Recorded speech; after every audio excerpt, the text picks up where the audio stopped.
نحمده ونصلي على رسوله الكريم اما بعد فاعوذ بالله من الشيطان الرجيم بسم الله الرحمن الرحيم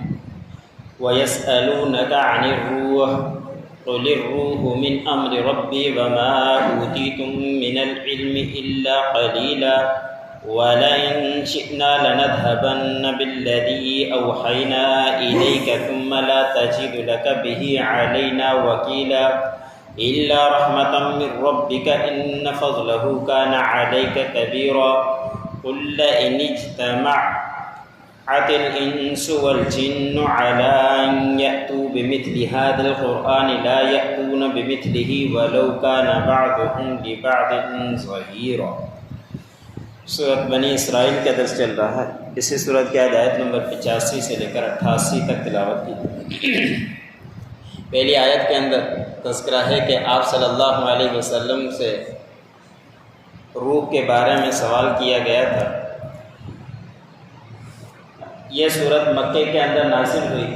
اور یہ سوال بعض روایتوں کے اندر آتا ہے کہ یہودیوں کی طرف سے تھا، اور مدینے کے اندر یہودیوں کی تعداد زیادہ تھی، تو مکے کے مشرکین نے، سرداروں نے مدینے کی طرف پیغام بھیجا یہودیوں کے پاس، آپ پہلے کتابوں کے پڑھے ہوئے ہو، آپ کوئی ایسی چیز بتاؤ جو آپ صلی اللہ علیہ وسلم سے پوچھیں اس کے بارے میں وہ جواب نہ دے سکیں۔ تو ان یہودیوں نے 3 سوالات کیے تھے کہ ان سے جا کے 3 سوالات کے بارے میں پوچھو، اگر ان کے صحیح جوابات دے دے تو سمجھ لینا کہ نبی ہے، اگر جواب نہ دے تو سمجھنا کہ نبی نہیں ہے۔ تو انہوں نے 3 سوالات کیے تھے یہودیوں نے اور مشرکین سے، اور مشرکین مکہ نے آ کے آپ صلی اللہ علیہ وسلم سے وہ سوالات کیے تھے۔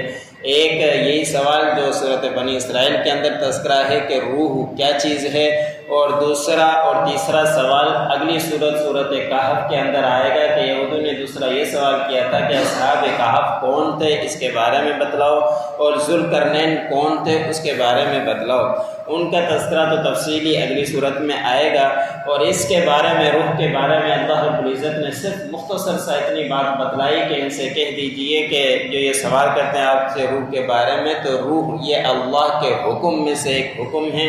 اور اس کے بارے میں تمہیں علم نہیں دیا گیا مگر بہت ہی تھوڑا۔ اس کی گہرائی میں تم نہیں جا سکتے، نہیں اس کے بارے میں اتنا تمہیں پتہ پڑ سکتا ہے، اس کا علم تو بہت ہی تھوڑا دیا گیا ہے۔ پر یہ جسم کے اندر ایک چیز ہے روح، جو اللہ کے حکم کی طرف سے ہے۔ اگر یہ روح موجود ہے تو انسان کا جسم موجود ہے، اگر یہ روح نہیں ہے تو پھر انسان کا جسم نہیں رہتا، انسان دھڑا رہ جاتا ہے۔ تو یہ اللہ کے حکم سے ہے، اس کے بارے میں تمہیں علم نہیں دیا گیا مگر بہت ہی تھوڑا، اور مختصر سا اس کے بارے میں جواب دے دیا۔ اگلی آیت کے اندر اللہ رب العزت نے فرمایا کہ ہم نے آپ کی طرف وحی بھیجی ہے قرآن پاک کے ذریعے، اور حضرت جبرائیل علیہ السلام کے ذریعے بہت سارے معجزات دیے ہیں۔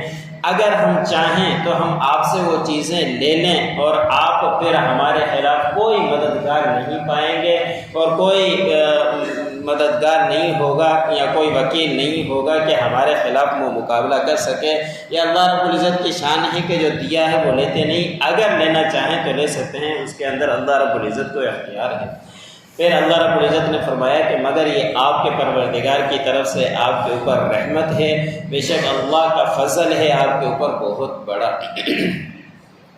اگلی آیت کے اندر اللہ رب العزت نے، کافر مشرک لوگ یہ کہا کرتے تھے یہ قرآن پاک گھڑ کر لاتا ہے اور کوئی اس کو سکھلاتا ہے، وہ آ کے ہمیں سکھلاتا ہے اور ہمیں یہ بتلاتا ہے۔ تو اللہ رب العزت نے قرآن پاک کے اندر اس کے 3 چیلنج دیے تھے۔ اللہ رب العزت نے فرمایا کہ اگر یہ گھڑ کر لاتا ہے تو تم بھی اس طرح کے گھڑ کر لاؤ، 1-2 نہیں، سارے انسان جمع ہو جاؤ، سارے جنات جمع ہو جاؤ، اور جمع ہو کر اس قرآن کے مثل لا کر دکھلا دو۔ پہلا چیلنج اللہ رب العزت نے یہ دیا تھا، لیکن اس سے عاجز ہو گئے، کوئی اس کا مقابلہ نہیں کر سکا۔ قرآن پاک کے اندر 3 چیلنج اس طرح کے ملتے ہیں جو اللہ رب العزت نے ان کافرین کو، مشرکین کو دیے۔ وہ یہ کہا کرتے تھے قرآن پاک گھڑ کر لائیں، پہلا یہ چیلنج تھا۔ دوسرا اللہ رب العزت نے چیلنج دیا کہ اگر یہ گھڑ کر لاتے ہیں اپنی طرف سے تو اس طرح کی 10 صورتیں تم لا کر دکھلا دو۔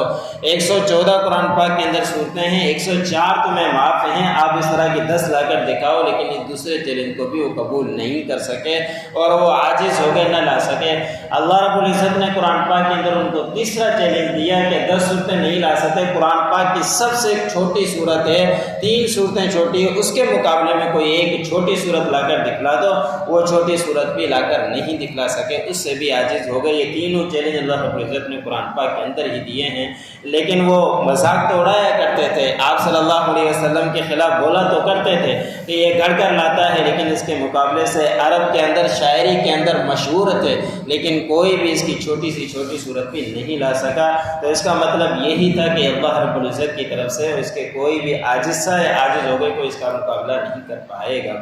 اللہ رب العزت نے فرمایا کہ تم آپس میں جنات کو انسانوں کو جمع کر دو، اس مثل کے قرآن پاک لے کر آ جاؤ، اور تم میں سے بعض کے مددگار بھی ہو جائے، مل بیٹھو اور اس طرح کی آیتیں تلاش کرو اور ملا کر لے کر آ جاؤ کوئی، لیکن کوئی بھی اس کا مقابلہ نہیں کر سکا۔